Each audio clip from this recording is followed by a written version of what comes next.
அஸ்ஸலாமு அலைக்கும். அல்லாஹு நல்லடியார்களே, இன்னும் நம்ம சேனலில் ஒரு சிம்பிளான சின்ன துவா தான் பார்க்க போகிறோம். இது எதுக்குள்ள துவானா, தண்ணீர் பால் அருந்தும் போது ஓதக்கூடிய துவா.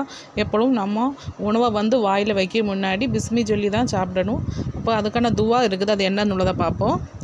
அல்லாஹும்ம பாரிக்க லனா ஃபீஹி வசிதுனா மின்ஹு. அதுக்கு பொருள் என்னென்னா, யா அல்லாஹ், இதில் எங்களுக்கு பரக்கத்தை அளிப்பாயாக, இன்னும் இதிலிருந்து எங்களுக்கு அதிகமாக்குவாயாக என்று. இப்படி நம்ம ஒவ்வொரு செய்கைக்கும் நம்ம அல்லாஹ்விடம் இந்த மாதிரி எல்லா துவாக்களும் ஓதிட்டு நம்ம செய்தால் நமக்கு அல்லாஹ் அதில் நிறைய பரக்கத் தான் நமக்கு தருவான். எல்லோரும் இந்த மாதிரி ஓதுங்க. என்னுடைய இந்த சேனலில் இதே மாதிரி எல்லாத்துக்கும் உள்ள துவாக்கள் நான் போட்டிருக்கேன். ப்ளீஸ் தயவுசெய்து அதை பாருங்கள், லைக் பண்ணுங்கள், ஷேர் பண்ணுங்கள், சப்ஸ்கிரைப் பண்ணுங்கள்.